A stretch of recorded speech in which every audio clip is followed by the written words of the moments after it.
So if you think about, there are a lot of myths going around about how to take care of your body when you're pregnant. And so a lot of people say you're eating for two, right? You hear that all the time.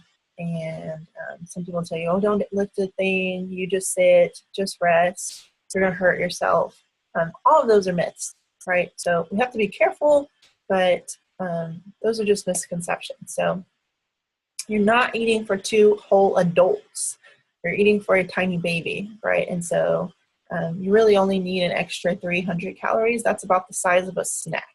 Okay, so going to get an extra serving of Whataburger or Bluebell ice cream every night is a little much, right? And so you want to keep your weight gain to about 25 to 35 pounds so that it's mostly changes to accommodate the baby.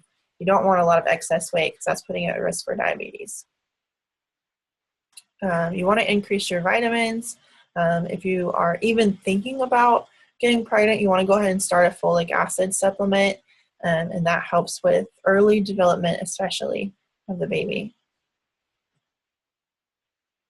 And it's perfectly safe to continue any exercise you have already been doing. So if you are CrossFitting, you can keep doing CrossFit.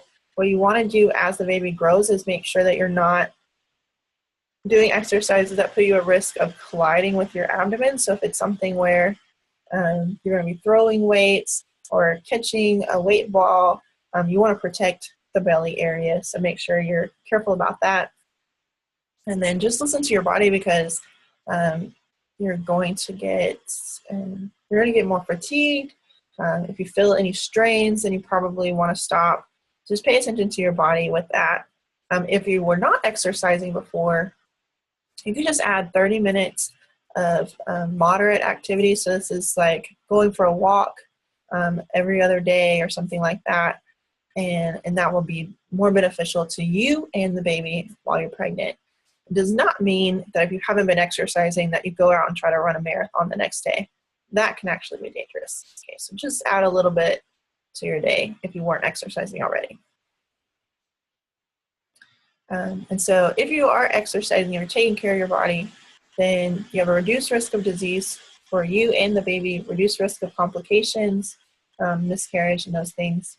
The baby is more likely to have a healthy weight if you are exercising. So if you're not exercising, they're highly likely to be born obese,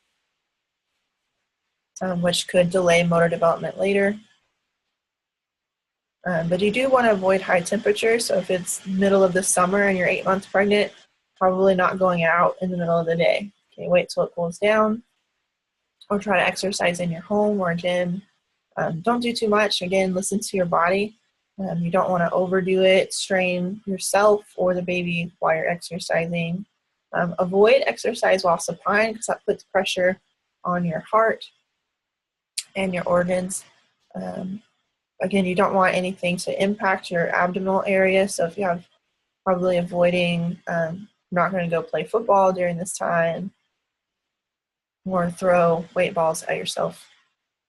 And then if you were thinking about going scuba diving while pregnant, probably not. Or mountain climbing, not a good idea. Neither one of those. Okay, so those are all the factors that can affect the developing baby. So we want to be careful not only to make good choices for our own self, but to, now that you are informed, to share this knowledge with others as well.